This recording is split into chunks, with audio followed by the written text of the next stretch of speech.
Permitiu chegarmos até aqui. Glórias ao Senhor Jesus Cristo por tudo que Ele tem feito por nós, por sua graça e misericórdia. Ele tem nos sustentado e sustentará cada escolhido até o fim. Amém? Amém. Graças a Deus. Deus abençoe a irmã Márcia, né? Já foi batizada há uns 15 dias e hoje, primeira vez que ela vai tomar a Santa Ceia aqui conosco, e ela é bem-vinda, né, ao corpo de crentes da igreja do Deus vivo que está aqui em Cascavel, essa partícula da noiva de Cristo aqui nesse lugar, graças ao Senhor Jesus. Louvado seja Deus. Umbanda diz que a noiva de Cristo é o povo mais ordeiro, eleito. O Filho de Deus, ele é um povo ordeiro, um povo zeloso, um povo especial, um povo de boas obras. As denominações, quando uma queria atacar a outra, para dizer que a outra era mais mundana, para tomar o membro daquela e trazer para a outra, ela citava aquele versículo na Bíblia, que dizia assim que Deus, ele vem arrebatar um povo especial, zeloso e de boas obras. Só que o problema é que todos eles largaram as boas obras e largaram o zelo. Se tiver algum zelo, o Umbanda diz que é um zelo denominacional, como tinha os fariseus nos dias de Jesus. Eles tinham um zelo pela denominação. Nós somos fariseu, nós somos saduceu, nós somos herodianos, não faça isso, não tome com o copo sem lavar, não faça aquilo outro, não coma a espiga sem lavar a mão. Era tudo que estava na lei de Moisés. Mas veio Jesus para ensinar o zelo de Deus. Ele chegou no templo, chutou a mesa dos cambistas, ele meteu o azorrague, o rei nos cambistas, abriu as gaiolas das pombas, soltou os carneiros, porque ele disse: a casa de meu pai é casa de oração, e vós tendes transformado em covil de ladrões. Então, o Umbanda diz que aquilo era um zelo pela palavra. Por isso que em Apocalipse, capítulo 3, quando ele fala a era de Laodiceia, ele fala: ser, pois, zeloso e arrepende-te. Então, o Umbanda diz que esse ser zeloso e arrepender-se, ele diz que não é o zelo dos judeus, é um zelo de Deus pela palavra com revelação, né? Pela palavra com revelação. Na Bíblia, na carta de Paulo aos Romanos, no capítulo 13, a palavra de Deus diz assim: submissão à autoridade. Toda alma esteja sujeito às potestades superiores, porque não há potestade que não venha de Deus, e as potestades que há foram ordenadas por Deus. Por isso, quem resiste à potestade, né? Potestade quer dizer autoridade, resiste à ordenação de Deus, e os que resistem trarão sobre si mesmo condenação. Porque os magistrados não são terror para as boas obras, mas para as más. Queres tu, pois, não temer a potestade? Faze o bem e terás louvor, porque ela é ministro de Deus para teu bem. Mas se fizeres mal, teme, pois não traz debalde a espada, porque é ministro de Deus e vingador para castigar o que faz o mal. Portanto, é necessário que lhe estejais sujeitos, não somente pelo castigo, mas também pela consciência. Por esta razão também pagais tributos, porque são ministros de Deus, atendendo sempre a isto mesmo. Portanto, dai a cada um o que deveis, a quem tributo, tributo, e a quem imposto, imposto, e a quem temor, temor, e a quem honra, honra. Né? Então, assim, a palavra nos ensina, né? A cumprir a palavra de Deus, a respeitar as autoridades, as normas, e assim nós não criamos casos com as autoridades. Não é com medo, não. A Bíblia diz que é por causa da consciência, né? Por causa causa da consciência. Mombrana, ele era uma pessoa ordenada, ele ia para o mato caçar, ele levava uma pazinha, um cabo meio curto, quando terminava o acampamento, todo o lixo, cavava um buraco e aterrava. E eu me lembro quando eu comecei a ler a Bíblia, uns anos atrás, eu pensava assim, a gente pensava assim que saiu 2 milhões de pessoas do Egito, só homens, fora as mulheres e as crianças. E o Mombrana calculou que tinha 5 milhões de pessoas. Contando as famílias com 2 ou 3 filhos, ele calculou que tinha 5 milhões de pessoas. E às vezes a gente tem que ficar pensando, mas onde é que tinha privada para atender tanta gente? Tanta gente, 2 milhões de pessoas comendo e defecando o dia inteiro e noite inteira. Então, aí lendo na Bíblia, achamos que Deus tinha ordenado na lei que quando alguém defecasse era para cavar um buraco e enterrar. E o Mombrana ia caçar no mato, ele fazia isso também. Quando fazia necessidade, ele cavava e enterrava, né?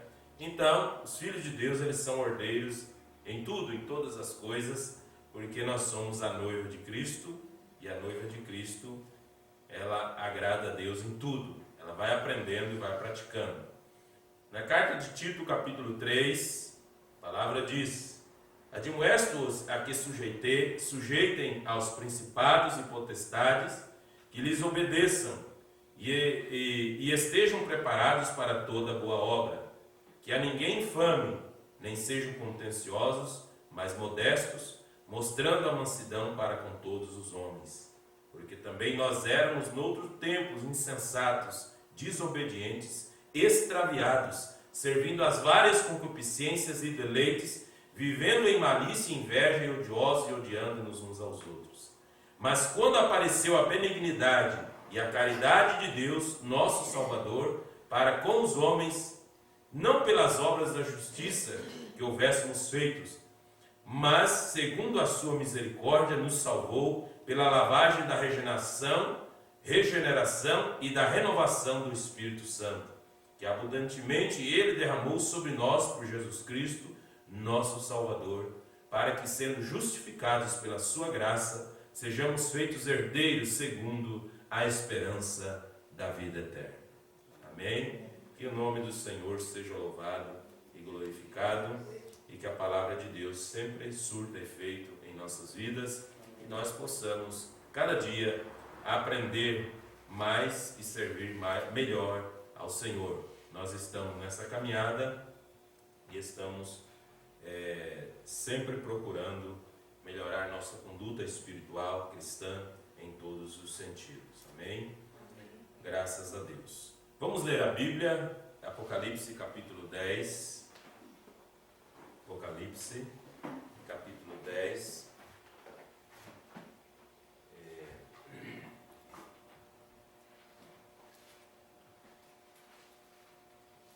Versículo 1. Apocalipse 10, versículo 1. Graças ao Senhor.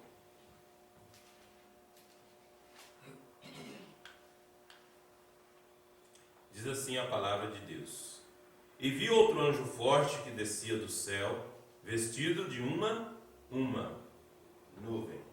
Não diz que o anjo descia do céu vestido nas nuvens, vestido de uma singular nuvem. E por cima de sua cabeça estava o arco celeste, mesmo anjo. E o seu rosto era como o sol, e os seus pés como colunas de fogo. E tinha na sua mão um livrinho aberto, e pôs o seu pé direito sobre o mar e o esquerdo sobre a terra. No versículo 7 diz que ele falou as palavras e jurou, os trovões soaram sua voz. Para nós resumir aqui, versículo 7. Mas nos dias da voz do sétimo anjo, quando tocar sua trombeta, se cumprirá o segredo de Deus, como anunciou aos profetas seus servos. E a voz que do céu tinha ouvido, tornou a falar comigo e disse: vai e toma o livrinho aberto da mão do anjo que está em pé sobre o mar e sobre a terra. E fui ao anjo dizendo-lhe, dá-me o livrinho. E ele disse-me, toma-o e come-o, e ele fará amargo no teu ventre, mas na tua boca será doce como mel. Amém. E tomei o livrinho da mão do anjo e comi-o, e na minha boca era doce como mel, e havendo-o comido, o meu ventre ficou amargo. Amém. E ele disse-me, importa que profetizes outra vez a muitos povos, a nações, línguas e reis. Oramos. Querido Pai Celestial, esta é a tua santa palavra, e aqui nós queremos te dar graça pela palavra e pela verdade, por tudo que o Senhor tem feito por nós.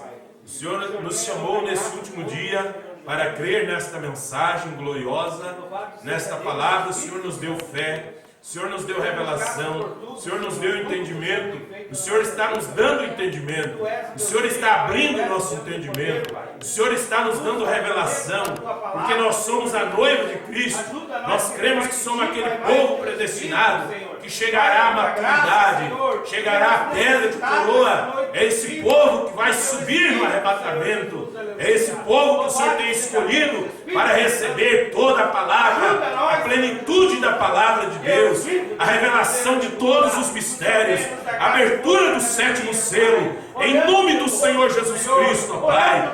Nós entregamos tudo em tuas mãos, confiando no Senhor, que o Senhor nos abençoará mais uma vez nesta noite, partindo o pão da vida, a palavra, derramando essa unção do alto, esse Espírito de verdade que o mundo não vê, que o mundo não conhece, que o mundo não pode receber, mas estaria no coração dos eleitos, no coração dos predestinados, no coração dos filhos de Deus. Tudo entregamos em tuas mãos, ó Pai, para que tu possa abençoar nossas almas nesta noite e nós possamos continuar comendo o livro. Agora esse livro está aberto, está revelado, porque nos dias da voz do sétimo anjo, quando ele tocou a sua trombeta, todos os mistérios de Deus foram revelados. Ó Pai Celestial, mais uma vez um profeta na unção de Elias, assim como operou na vida de Eliseu. Esse profeta veio, ó Deus, e colocou a farinha para tirar o veneno da panela. Agora podemos comer esse pão vivo que desceu do céu. Podemos comer dessa comida espiritual, porque esta mensagem desse profeta veio para tirar, ó Pai, todo o fermento denominacional, para tirar todas as ideias e dogmas feitos pelo homem, e trouxe para nós a pura e original palavra de Deus, em nome do Senhor Jesus Cristo. Ó Deus, nos dê graça nesta noite, cura nossas almas, Pai, sara as nossas feridas, Senhor. Ó Deus eterno, nós entregamos tudo em tuas mãos, para a glória e louvor do teu santo nome, é que nós pedimos as tuas bênçãos e agradecemos, em nome de Jesus Cristo. Amém, Jesus. Amém. Poder sentar, irmãos. Louvado seja Deus. Então um anjo forte desceu do céu, com um livro aberto, com um arco celeste sobre a sua cabeça. Esse anjo era Cristo. Mas esse anjo forte que desceu do céu era o Filho do Homem. Mas o Filho do Homem se manifestou em um homem, em um ministério aqui na terra. Então foi Cristo sendo revelado e manifestado através do profeta mensageiro. Veja, porque Deus, ele usa o homem para ser seu agente. Mombrana disse que se Jesus anunciasse que na quarta-feira ele ia colocar um trono e assentar no calçadão de Cascavel, e quem quisesse ver ele, falar com ele, ele estaria lá sentado num trono para atender as pessoas e suas necessidades. Mombrana disse que não precisaria de fé para crer. Não precisaria de fé para crer, porque veriam ele literalmente, então não precisaria de fé. Agora, tudo é pela fé. Nós cremos em Jesus pela fé.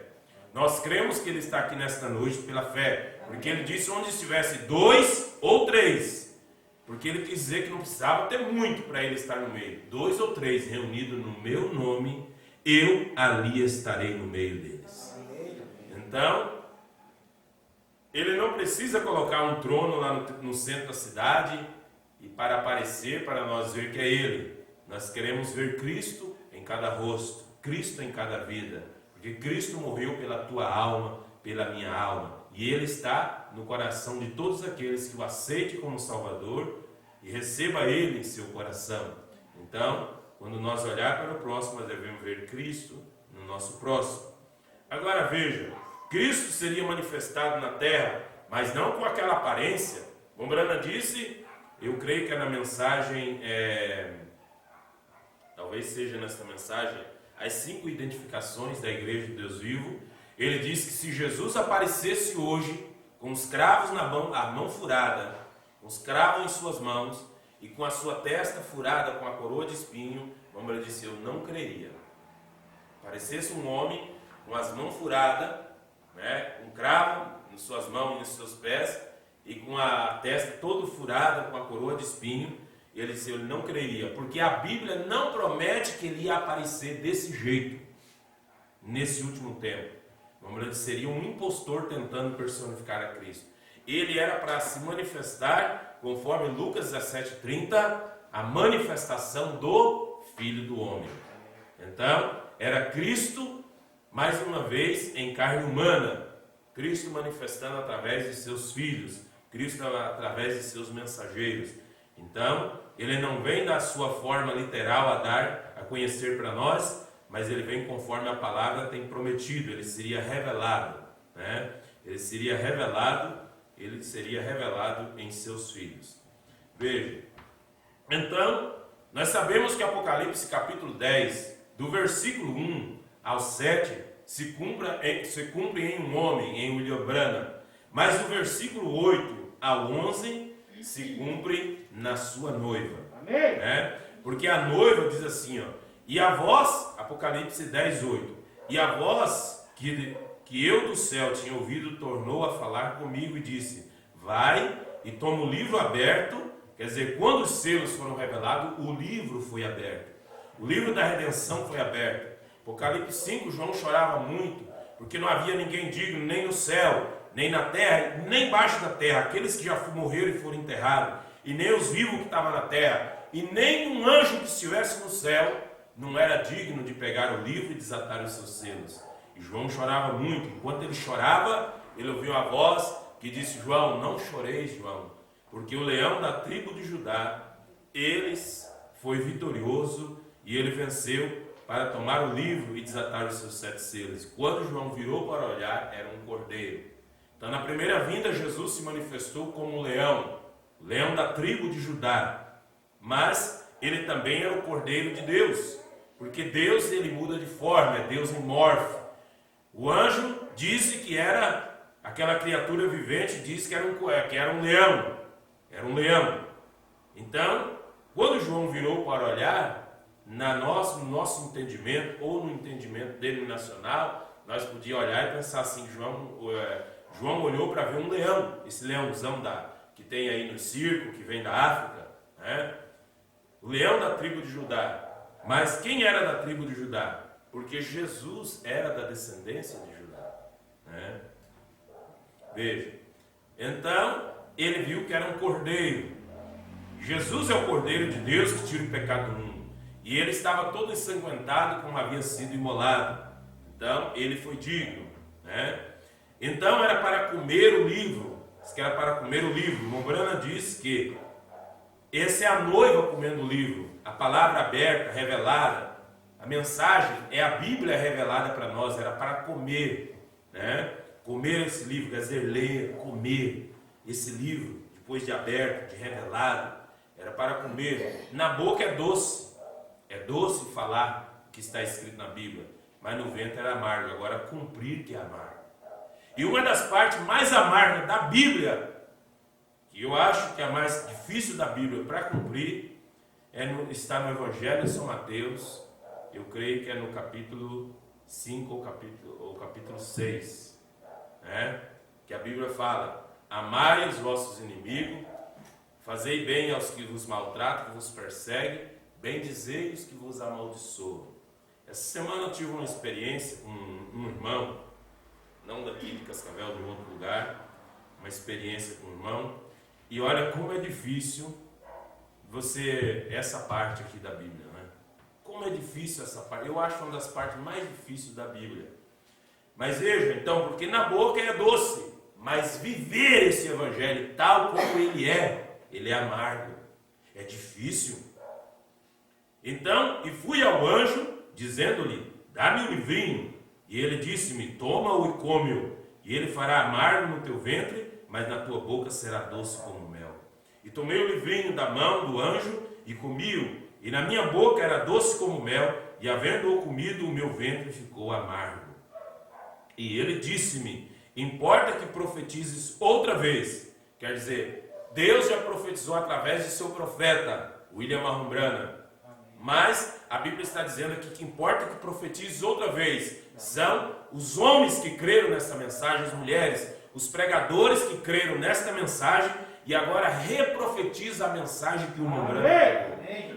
Então é isso que nós estamos fazendo. Importa que profetizes outra vez a muitos povos, nações, línguas e reis. Isto é o que a noiva está fazendo nesta hora, no tempo do fim, né?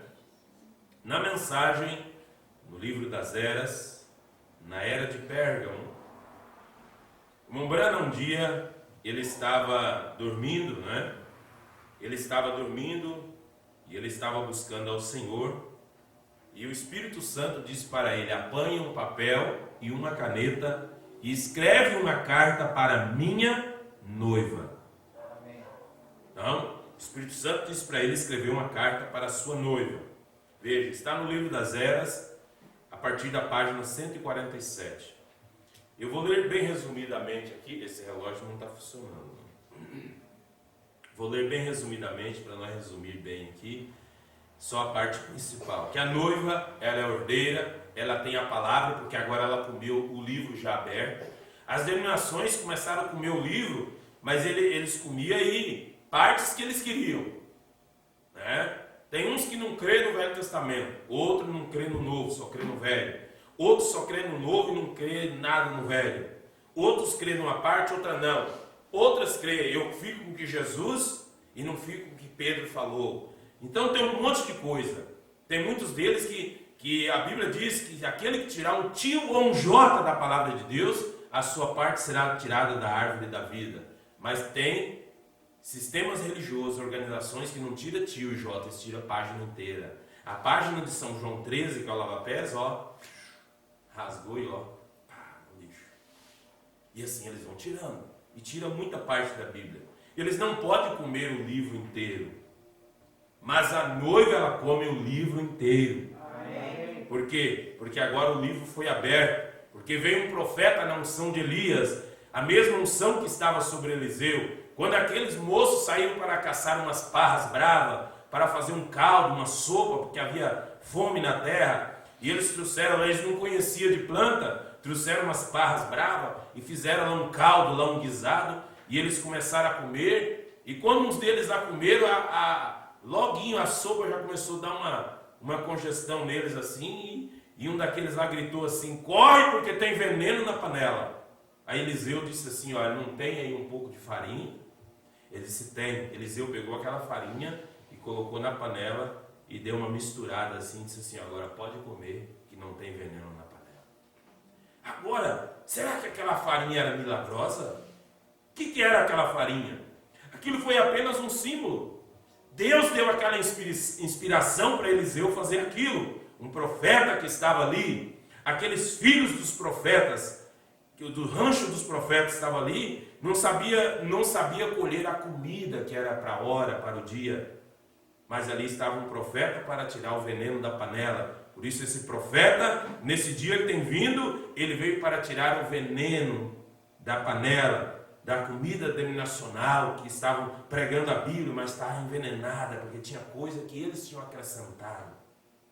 Veja, então esta mensagem, ela veio para tirar o veneno, para que nós então pudéssemos comer desse maná espiritual. Amém. Veja, a noiva, então era para escrever uma carta para a noiva. Veja, então na página 147 ele diz, Deus presenteará a Cristo como uma noiva querida. Veja, ele presenteará Cristo com uma noiva querida, proveniente de um pequeno grupo da verdadeira semente da palavra. Amém. Ela é uma virgem de sua palavra. Ela é uma virgem porque não conhece nenhum credo ou dogma feito pelo homem. Pelos membros da noiva e através deles será cumprido tudo que Deus prometeu ser manifestado na virgem. A palavra de promessa veio à Virgem Maria, mas essa palavra de promessa era para ele mesmo ser manifestado. Deus foi manifestado, ele mesmo agiu naquela ocasião e cumpriu sua própria palavra de promessa na Virgem. Fora um anjo que lhe trouxera a mensagem, mas a mensagem do anjo era a palavra de Deus. Isaías capítulo 9, versículo 6. Ele cumpriu naquela ocasião tudo o que estava escrito dele, porque ela aceitou a palavra dele para si. Os membros da noiva virgem o amarão e terão os mesmos potenciais dele, porque ele é a cabeça deles e todo o poder pertence a ele. Eles são sujeitos a ele, assim como os membros de nosso corpo são sujeitos à nossa cabeça. Amém. Notem a harmonia do Pai e do Filho. Jesus nunca fez nada sem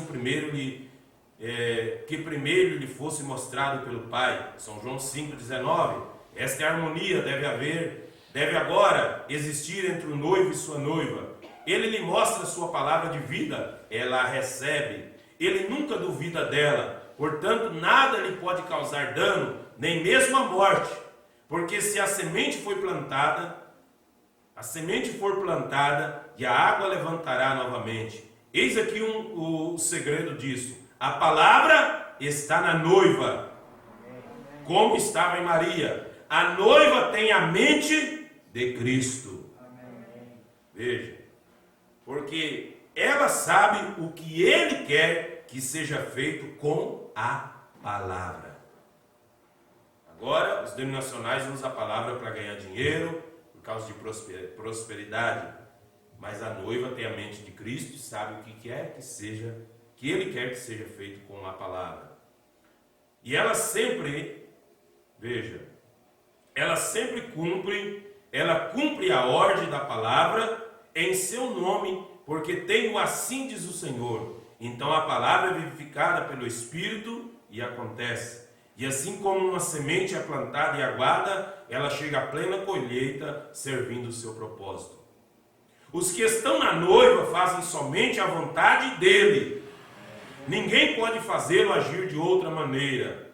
Eles têm o assim diz o Senhor ou se mantêm calados. Então, se tiver alguma coisa na palavra que nós não sabemos, então nós ficamos calados. Vamos tentar interpretar como o Brano não revelou. Então, a noiva ela tem a mente de Cristo. Veja. E ele sabe que tem que ser Deus neles fazendo as obras, cumprindo sua própria palavra. Ele não completou toda a sua obra durante seu ministério terreno. Portanto, agora ele opera na noiva e através dela. Então ele opera através da noiva. Quem que ia comer o livro e reprofetizar outra vez? A noiva, porque agora o noivo, Cristo, opera através dela. Amém. Ela está reprofetizando. Cristo estava em um homem chamado William Branham. Era o Filho do Homem, um Filho do Homem manifestando o Filho do Homem. Era Deus que estava ali em carne humana, revelando os segredos dos corações. Quando a pessoa vinha na fila de oração na plataforma, ele dizia o nome da pessoa. Seu nome é Evas, você vem da cidade de York, seu sobrenome é tal, você mora na rua tal, o número da sua casa é tal. Quem que era aquilo que estava falando através dele? E a pessoa chegava ali na plataforma e ficava meio assustado, porque a pessoa sentia a presença do anjo. E o Mombrano dizia assim, não tenha medo, é só sua presença que está aqui. Então veja, era um homem ungido, só que hoje é um povo ungido.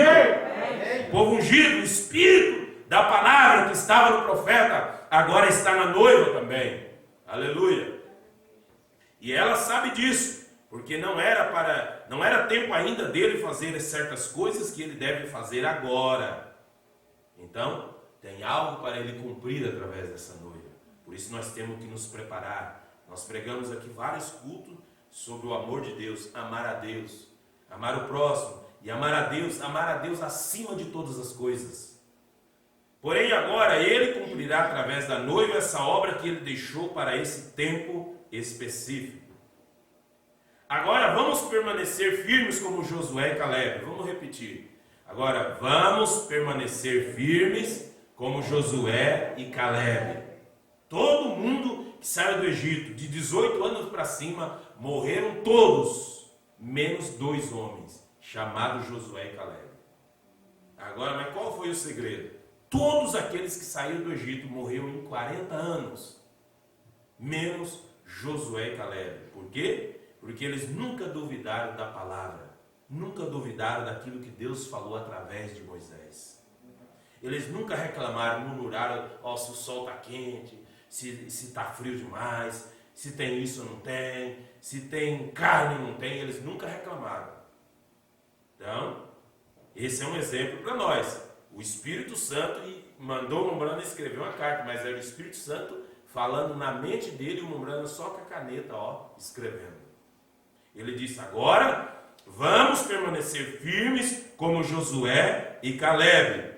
Nossa terra prometida está se tornando visível, assim como a deles. Agora Josué significa Jeová Salvador, e ele representa o líder do tempo do fim, que virá para a igreja, assim como Paulo veio no papel de líder original. Então Josué representa o Mombrana. E agora, pasmem o que ele vai dizer. Caleb representa aqueles que permaneceram fiéis com Josué. Amém, amém. Aleluia. Então, Josué e Caleb foram os 2 que entraram na terra, e o resto morreram no deserto. E você fala assim, pastor, mas onde é que está o deserto hoje para o povo morrer? O deserto é o mundo e as denominações. As denominações e o deserto é o mundo. Então, há muita gente que saiu do catolicismo, há muita gente que saiu dos bares, mas eles saíram de um bar e entrou numa igreja. E a igreja não ensina a verdade. E por não ensinar a verdade, eles morrem naquele lugar, sem a verdade, sem o batismo verdadeiro, sem a ceia verdadeira apostólica, sem a verdadeira crença na original palavra de Deus. Eles não recebem toda a palavra, porque a Bíblia diz que nem só de pão viverá o homem, mas de toda a palavra que procede da boca de Deus. Então tem que ser toda a palavra. Então Caleb representa aqueles que permaneceram fiéis com Josué. Lembre-se, Deus iniciara Israel como uma virgem com sua palavra, mas eles quiseram algo diferente. Assim fez a igreja do último dia. Note como Deus não moveu Israel e ou deixou-o entrar na terra prometida até que fosse o seu próprio tempo designado. Ora, pode ser que o povo tenha pressionado Josué, o líder, dito: a terra é nossa, vamos avançá-la e tomá-la. Josué, você está totalmente acabado, você deve ter perdido sua comissão, você não tem o poder que você costumava ter. Você costumava ouvir de Deus e conhecer a vontade de Deus e agir rapidamente. Algo está errado com você. Porém Josué era um profeta enviado de Deus e conhecia as promessas de Deus. Portanto, ele esperou por elas. Ele esperou por uma decisão bem clara de Deus. E quando chegou o tempo de se moverem, Deus colocou a plena liderança nas mãos de Josué, porque ele permanecera com a palavra. Então a noiva não tem que inventar nada. A noiva não tem que estar desejando aparecer um halo de luz numa fotografia para dizer: Deus está nos vindicando aqui. Eu me lembro aí quando estava no auge, nesses avivamentos da abertura da palavra, aí e houve uma reunião aí numa certa cidade no Brasil, e quando os irmãos lá tiraram foto na filmagem, apareceu uns halos, umas marcas avermelhadas assim no teto da igreja, no forro assim, e já saiu um movimento porque Deus estava lá, como de fogo estava conosco e tal, isso, aquilo, outro. Aí foram pesquisar, e quando o irmão bateu foto, com o clique da foto, o infravermelho da máquina soltou aquela coisa e refletiu no forro. Mas veja, nós estamos querendo que apareçam essas coisas para vindicar. Então, Josué, ele permaneceu firme. Ele permaneceu. Muitos pensaram assim: não, Josué, você perdeu sua comissão. Cadê você, Josué, que Deus falava contigo, você era ágil, você agia, e ele estava, a terra está ali, vamos tomar. Mas Josué esperou no tempo de Deus. Amém. No tempo de Deus. E no tempo certo, Deus vai arrebatar essa noiva. Enquanto o último eleito não entrar, ela não vai ser arrebatada. E talvez o último eleito já entrou na igreja, mas às vezes os eleitos precisam estar pronto para ser arrebatado. Eles precisam estar em prontidão, com a vida correta, amadurecido na palavra, em obediência à verdade. Então, no tempo certo, o que tem para acontecer através dessa noiva vai acontecer. O profeta diz que nós veremos Deus fazer grandes coisas, não para o mundo, campanha para o mundo, mas entre nós veremos. Aleluia. Então, ele diz, Josué permaneceu firme. Então, na hora certa, Deus revestiu Josué daquela liderança, porque ele permanecera com a palavra. Deus podia confiar em Josué, mas não nos outros. Assim, isto se repetirá nesse dia final, o mesmo problema e as mesmas pressões. Mesmas pressões. Então, se aconteceu lá, o Mombrana está dizendo, essa carta é para a noiva. O Espírito Santo foi dizendo para o Mombrana escrever. Né? Então, nós não temos que produzir milagres. Se Deus quiser fazer milagre, Ele vai fazer através de nós. Ele vai fazer no meio da sua noiva. Mas nós não temos que produzir milagres. Porque aquele tempo de abundância de milagre passou. O Mombrana disse que aquilo passou. Hoje, o maior milagre é ver uma vida sendo transformada. Uma alma no tempo de tanta escuridão e trevas. Um homem renunciar ao mundo do pecado. Uma mulher renunciar ao mundo do pecado. Um jovem renunciar ao mundo do pecado. E aceitar Jesus como Salvador. E aceitar a verdade, a palavra, ser batizado no seu nome. E poder renunciar às novelas, os filmes, os programas, os prazeres da vida, os entretenimentos, e largar tudo isso para trás, tirar a cabeça de dentro de uma televisão no domingo e vir para a igreja adorar a Deus. Amém. Esse é o maior milagre. Amém. Do que um aleijado andar. Esse é o maior milagre. De tanta tentação que um homem, uma mulher, um jovem passa nesse dia que nós passamos, e eles permanecer firme a Jesus Cristo, porque eles sabem que há um reino eterno lhe esperando. Amém. Tomemos os exemplos que vemos em Moisés. Esse profeta de Deus, poderosamente ungido, teve um nascimento peculiar, havendo nascido no tempo certo para libertar do Egito a descendência de Abraão. Ele de modo nenhum ficou no Egito para discutir as escrituras com eles, nem perturbar os sacerdotes. Ele foi para o deserto até que o povo estivesse pronto para recebê-lo. Deus chamou Moisés ao deserto. A espera não foi da parte de Moisés, mas por causa do povo que não estava pronto para recebê-lo. Então Deus disse para Abraão que a semente de Abraão peregrinaria em terra estranha por 400 anos, mas ficou 430. Aí o Mombrana diz assim, alguém fala assim, mas aquela profecia ali está errada, ou tem uma tradução errada na Bíblia, que foi 430. Não, o Mombrana diz que o povo, quando Moisés chegou em cena, o povo não estava preparado para receber o profeta Moisés. Então, Deus teve que levar ele para o deserto, treiná-lo no deserto. Quando o povo estava preparado para receber o profeta, então Deus o enviou ali. Veja. Então a espera não foi da parte de Moisés, mas por causa do povo que não estava pronto para recebê-lo. Moisés pensou que o povo compreenderia, mas eles não compreenderam. Deixa eu resumir bem aqui. Louvado seja Deus. Ele diz, agora vamos tomar uma advertência escriturística aqui. Não foi nos dias de Moisés, a quem Deus tinha vindicado, e se levantou Coré e resistiu a esse poderoso profeta. Ele disputou com Moisés e alegou que tinha o mesmo de Deus para guiar o povo, e que outros participavam da revelação divina, tanto quanto Moisés. Ele negou a autoridade de Moisés. Ora, as pessoas lá no passado, depois de ouvirem a verdadeira palavra, e estarem bem familiarizadas com o fato de que um verdadeiro profeta fora vindicado por Deus, digo, essas pessoas se deixaram seduzir por Coré e suas contradições. Coré não era um profeta escriturístico, porém as pessoas em grandes números, com seus líderes religiosos, foram atraídos por ele.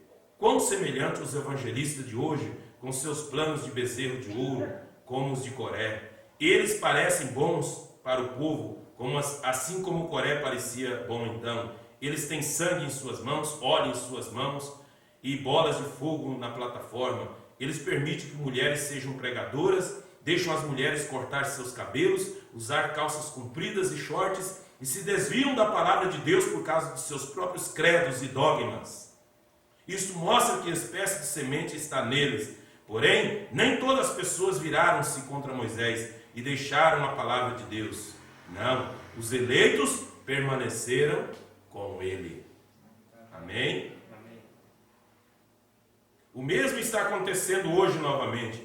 Muitos estão deixando a palavra, porém alguns permanecem com ela. Mas recorde da parábola do trigo e do joio. O joio tem que ser atado para ser queimado. E estas igrejas apóstatas que estão ligando juntamente com cada vez mais próximas umas das outras, prontas para o fogo do juízo de Deus. Porém o trigo vai ser recolhido ao mestre. Quem é o trigo? O eleito. O eleito, mesmo que quando ele é provado, mesmo quando o eleito ele falha, como Pedro, Jesus disse para Pedro, um pouco antes de Jesus ser crucificado, naqueles dias ali, um pouco antes, Jesus disse para Pedro assim: Pedro, eu roguei por ti em oração, porque Satanás me pediu a ti para te cirandar na peneira como trigo. Veja, Jesus falou que Pedro era trigo. Não disse que Pedro era joio, nem centeio, nem cevada.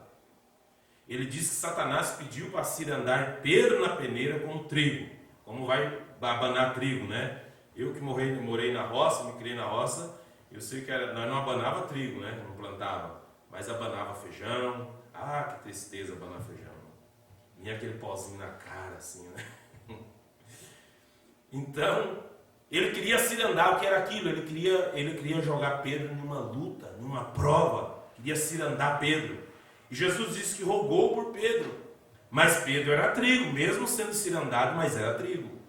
E o eleito, mesmo que ele passe por prova, e mesmo que Satanás possa cirandá-los, ele ainda é trigo. Amém. O eleito, quando ele erra, ele reconhece. Ele não fica prostrado. Se ele cair, ele se levanta outra vez.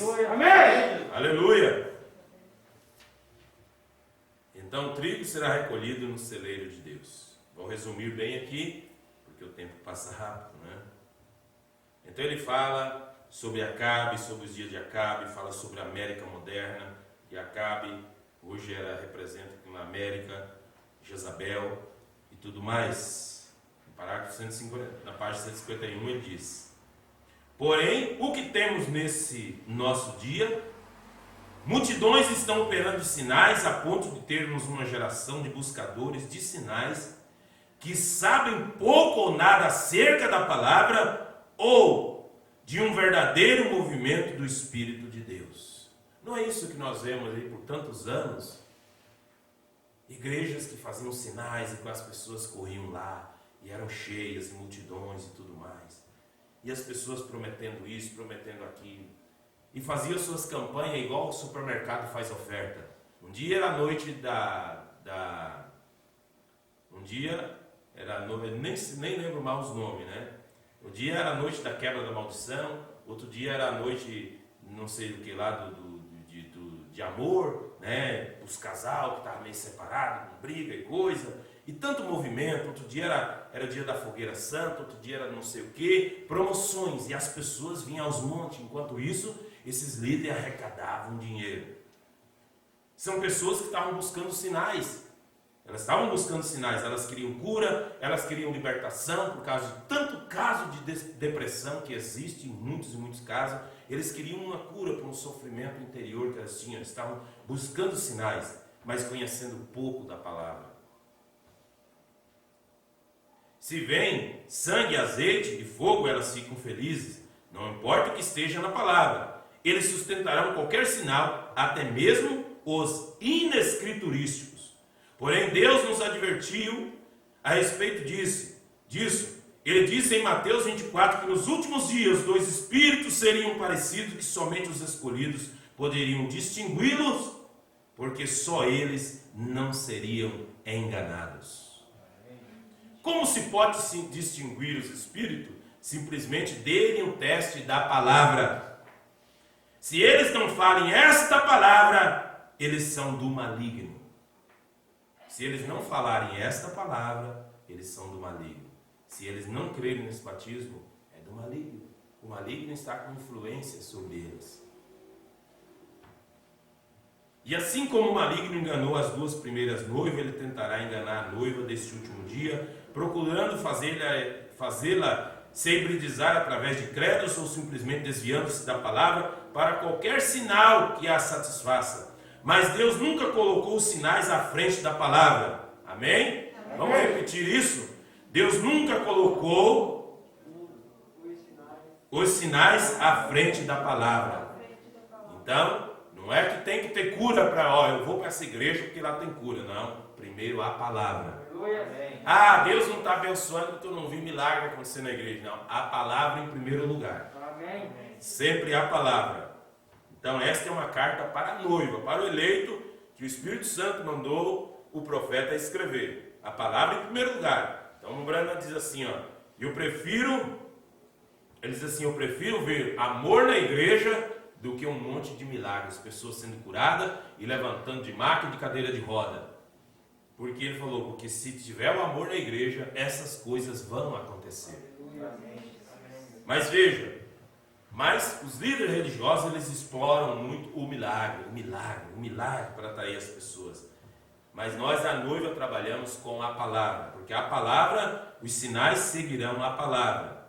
Veja, então ele diz, os sinais seguem a palavra, como quando Elias disse à mulher para cozer um bolo para ele primeiro, de acordo com a palavra do Senhor. E quando ela fez conforme a palavra dissera. Então, quando nós fazemos como a palavra diz, Deus entra em cena.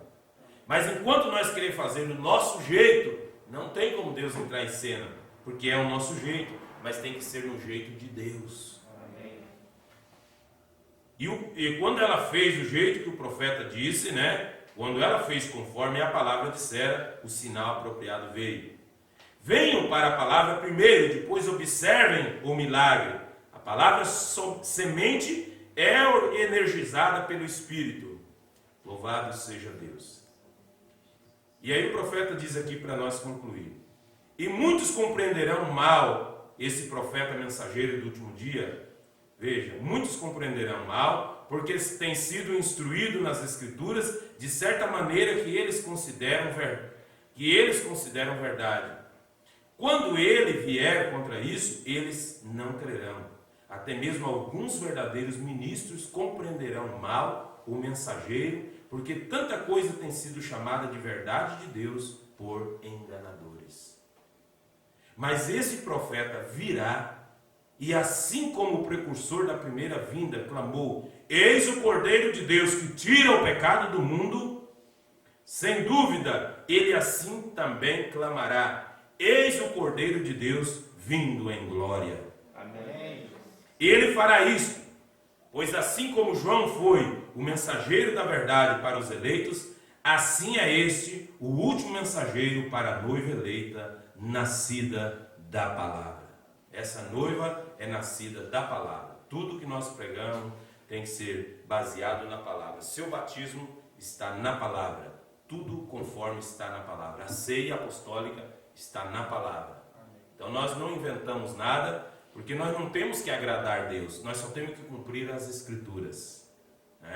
Por isso, quando Josué e Caleb e os mais 10 espias foram espiar a terra da promessa, e eles voltaram de lá, 10 falaram assim, a terra é boa mesmo, mas nós lá vimos gigantes, os filhos de Enaques, as cidades são duradas, e tinha muitos ferrolhos nas portas dos portões da cidade, nós vimos lá os gigantes com sua lança, e nós parecia gafanhoto perante esse povo.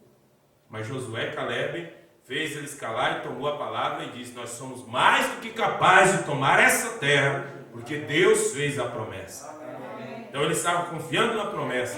Eles não estavam sendo guiados pela vista, porque a vista natural vê o problema, mas os olhos da fé, ele vê a solução.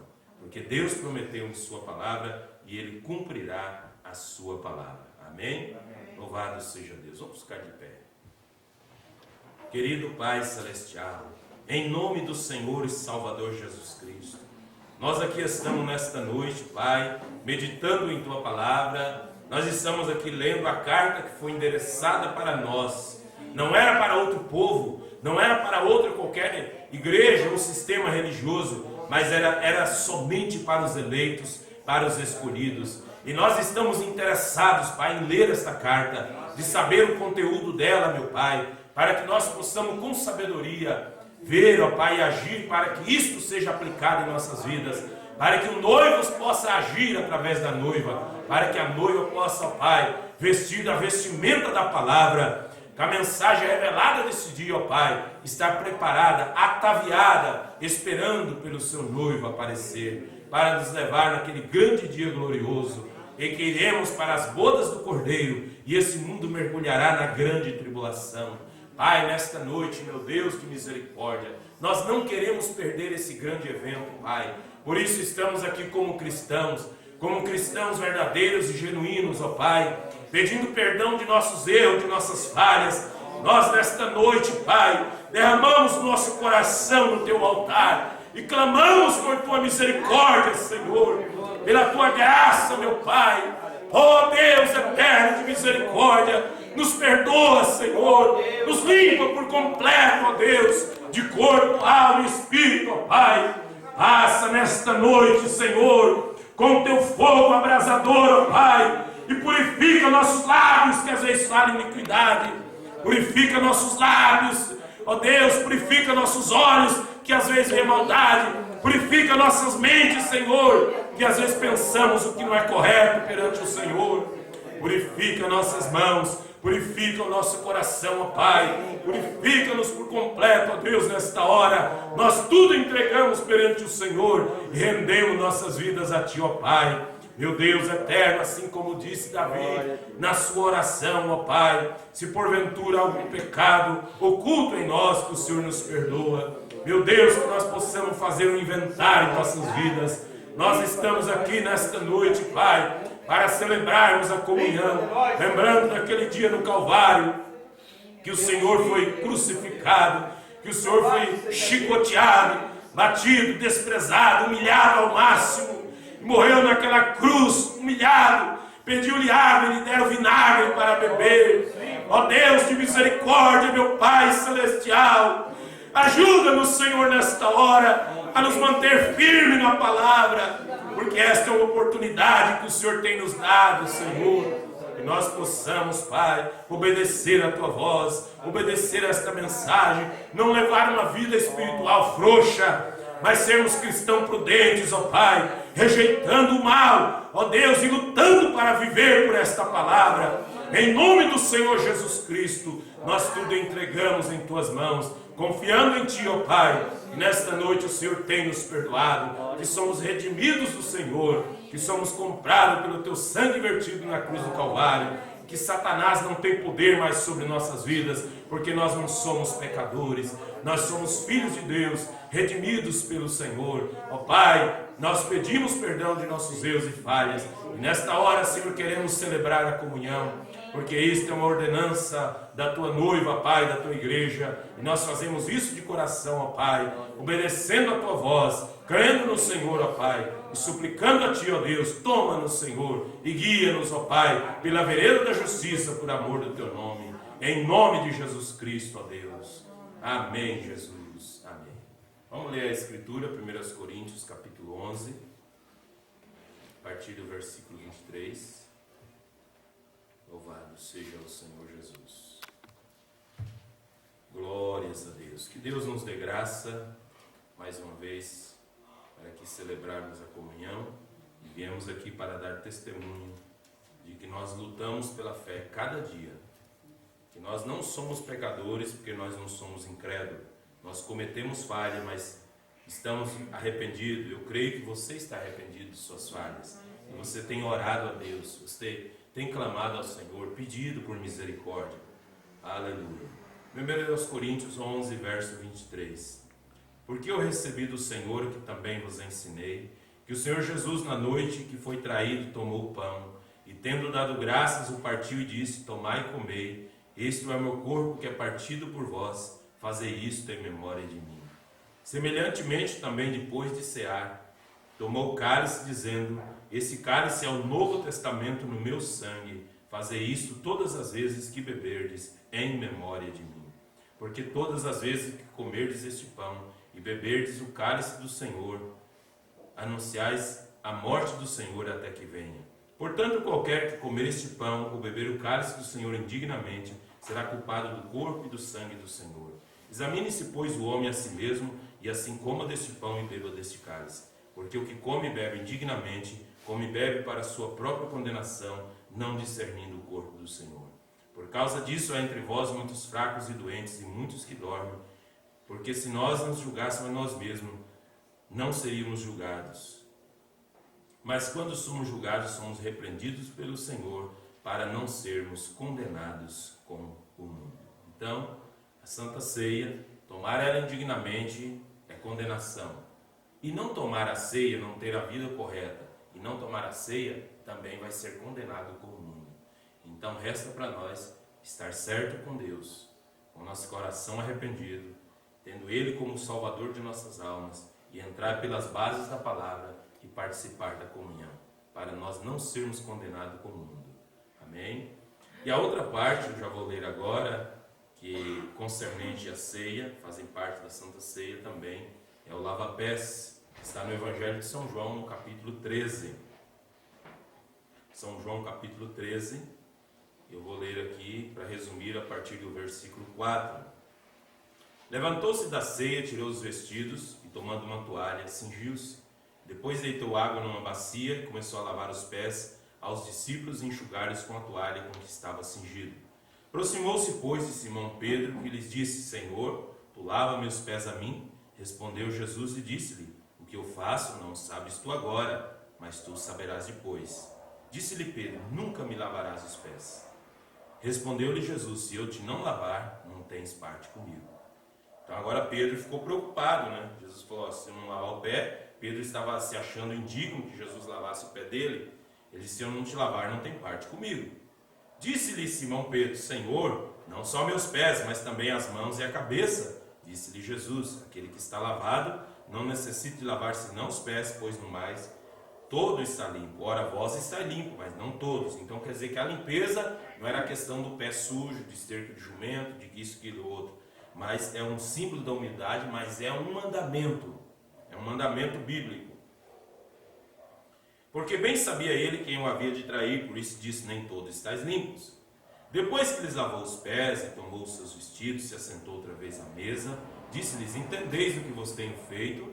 Vós me chamais mestre e senhor, e dizeis bem, porque eu sou. Ora, se eu, senhor e mestre, vos lavei os pés, vós deveis também lavar os pés uns aos outros, porque eu vos dei o exemplo, para que, como eu vos fiz, façais vós também. Então Jesus deu o exemplo. Na verdade vos digo que não é o servo maior que o seu senhor, nem o enviado maior do que aquele que o enviou. Se sabeis estas coisas, bem-aventurados sois se as fizerdes. Então Jesus disse que quem fazer isso é um bem-aventurado. Então nós queremos ser, é a última montanha que existe na costa oeste, na costa leste nos Estados Unidos. Não há civilização depois dessa montanha. O Evangelho começou no Oriente e ele veio parar no Ocidente. Então, como relâmpago, ele sai do Oriente até o Ocidente. Era o último lugar a ser evangelizado na face da terra, que a palavra ia chegar, era no Ocidente, na montanha, no Monte Pôr do Sol. Os 7 anjos encontraram com o profeta e a nuvem desceu ali.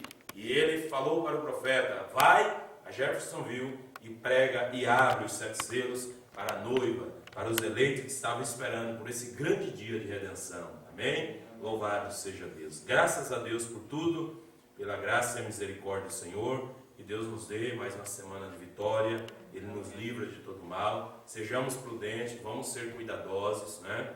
Não é porque nós somos crentes que essa praga não pegue em nós. Esses dias até eu vi um pastor bem renomado, ele falar assim, que se alguém morrer com esse vírus aí é porque não é eleito. Eu não creio nisso, mas de jeito nenhum, não creio nisso. Infeliz da afirmação dele, né? Se alguém morrer desse vírus, não é eleito. Então, porque esse vírus é como qualquer outra doença que pode pegar num filho de Deus, e até pior, porque ele é contagioso, né? Então, que nós estejamos em oração, mas eu creio que se isso pegar num filho de Deus, nós podemos orar e ele é curado também. Amém? Em nome do Senhor Jesus Cristo. Nós temos testemunho de vários pastores que estavam bem mal, né? Um pastor no Equador estava muito mal mesmo, e eles pediram oração num grupo de pastores que está na Argentina, que eu participo também, e ele então logo ele se recuperou, a saúde dele mudou. Os pastores lá na igreja em Nova York, tinha 2 pastores infectados também, para a glória de Deus eles melhoraram, né? E teve um pastor na França, um pastor muito conhecido na Europa, infelizmente sua vida foi ceifada. Quem sabe tinha chegado o tempo dele. Mombrana diz que Deus nunca tira um homem da terra sem Deus terminar com um propósito na vida daquele homem ou daquela mulher. Então, Deus sabe tudo. Não fazemos julgamento, mas somente cremos na palavra e confiamos, e que Deus é a nossa porção. E tudo Ele vai fazer por nós. Se nós fazer o que está certo da nossa parte, Ele faz a dele. Quando Ele chegou no túmulo de Lázaro, então, Ele foi para ressuscitar Lázaro. Então Ele disse para eles lá, depois de todo mundo chorar, Jesus também chorou, estava comovido. Então Ele disse assim, revolvei a pedra, porque tirar a pedra da porta do sepulcro, o ser humano podia fazer, mas ressuscitar Lázaro não era mais o ser humano. Então, nós ser prudentes, lavar as mãos, usar máscara, como as autoridades pedem, cuidar da higiene, tudo, nós sermos prudentes, isso está no nosso alcance. Agora, se esse vírus vier em nós fazendo isso, então já não é mais com Deus daí. Ele pode todas as coisas e assim nós confiamos. Amém? Louvado seja Deus. Irmão Guedes, vem fazer uma oração? Ou ficou parado? Depois, outro dia, louvado seja o Senhor. Graças a Deus. Está feliz, irmã Márcia? Amém? Louvado seja Deus. Graças ao Senhor, né? Quem sabe no próximo mês, vamos ver se ainda já libera esse negócio aí, mas pelo que a gente vê, eles vão ir prorrogando um pouco assim, né? Não vai ser tão liberado as coisas ainda, mas eles flexibilizaram um pouco para o comércio e vão ir assim, meio remanejando. A partir da semana, a rodoviária de Cascavel vai voltar a funcionar, não na totalidade, mas um pouco. Então eles vão começar a ir reabrindo as coisas assim devagar, né? Se o vírus não espalhar muito, eles vão continuar assim, mas se acontecer muito caso e agravar muito na cidade, eles vão dar outra fechada outra vez. Mas nós estamos orando e confiando em Deus. Eu fui esses dias num comércio aqui na cidade e eu vi um irmão denominacional, que era dono do comércio, falando assim, porque o pastor passou de avião em cima e orou por cima de Cascavel e ungiu a cidade, né? É bonito eles fazerem tudo isso. Então, Deus vai ungir os filhos dele, né? Deus não tem obrigação com o ímpio que está pecando e agora, quando vem essa calamidade, ele está com medo. Agora, os escolhidos de Deus, Deus unge mesmo. Ele livra, Ele guarda, Ele é a nossa proteção, Ele é a torre forte, Ele é tudo para nós. Amém? Graças ao Senhor. Então vamos orar, despedindo esse culto, que Deus nos dê graça, nos dê força e que tenhamos uma semana de vitória. Os que trabalham, que Deus possa livrar do acidente, do perigo, do mal, e que Ele possa ir na nossa frente em cada caminho, e tema ao Senhor, porque a Bíblia diz que o anjo do Senhor acampa ao redor daquele que os teme e os livra. Amém? Então que o temor de Deus esteja no seu coração, cada dia, para nós não pecar contra o Senhor. Oramos. Querido Pai Celestial, em nome do Senhor Jesus, agradecemos a Ti, ó Pai, por mais esse dia, por mais esse culto que tivemos aqui, Senhor. Ó Deus, somente a Tua graça e a Tua misericórdia para nos permitir, Pai, estar aqui Te adorando em espírito e em verdade, poder participar da comunhão, poder orar, Pai, clamar a Ti nesta noite. Ó Deus eterno, que agradecimento, meu Pai Celestial. E tudo ocorreu bem para a glória do nome santo do Senhor Jesus. Sustenta o Teus filhos na fé, ó Pai. Sustenta nesta batalha, Senhor. Agradecemos por esta casa, por esse tempo em que podemos adorar, buscar a Tua face, a Tua presença. Que o Senhor possa guardar esse lugar com todos os seus instrumentos. Tudo aqui, Senhor, está em Tuas mãos. Cada vida, meu Pai. E oramos para aqueles que não puderam vir, ó Pai. Que o Senhor tenha misericórdia de cada um. Possa recompensar a fé de cada um, ó Pai. Guarda sobre o Teu manto de misericórdia. Irmão Nésio, Pai. A irmã Tereza Dalpian. A irmã Marilene, o irmão Valdecir com a família. A irmã Maria da Silveira, Pai. O Jefferson, meu Deus. Cada um, Senhor. Nossos irmãos de Itaipulândia. Os irmãos de Vera Cruz do Oeste, ó Pai. Tudo entregamos perante o Senhor. Confiando, Pai, na Tua graça e na Tua misericórdia. Que o Senhor nos sustenta nesta batalha, nos fortaleça e nos revista de toda a armadura de Deus para lutarmos nesta hora final, ó Pai, contra todas as astutas ciladas do inimigo. Em nome do Senhor Jesus, nossas vidas estão em Tuas mãos, ó Pai. Toma-nos, Senhor, em Teus braços, ó Pai. Conduze-nos pela vereda da justiça, por amor do Teu nome. Ó Deus, ó Pai, que toda necessidade do nosso meio possa ser suprida, quer seja física, material, financeira. O Senhor possa abrir as portas que o inimigo tem fechado. O Senhor possa dirigir os Teus filhos nesta hora, Pai. Tu és o grande provedor e em Ti confiamos nesta hora, meu Pai eterno. Que o Senhor Deus receba o louvor, a gratidão, ó Pai. Ó, toda honra seja para Ti, meu Deus. Em nome de Jesus Cristo. Oramos pelos irmãos ministros dessa nação, que também nesta noite, ó Pai, em algumas igrejas estão celebrando a comunhão. O Senhor possa guardar Teus filhos. Pastor Rogério, lá na cidade de Cuiabá, que também nesta noite ia ministrar a Santa Ceia para a igreja ali. Pastor Aldri, ó Pai, lá na cidade de Cidrolândia, em várias partes desse Brasil. Ó Deus, guarda sobre o Teu manto de misericórdia. Em nome de Jesus Cristo, ó Pai, Te agradecemos, Senhor.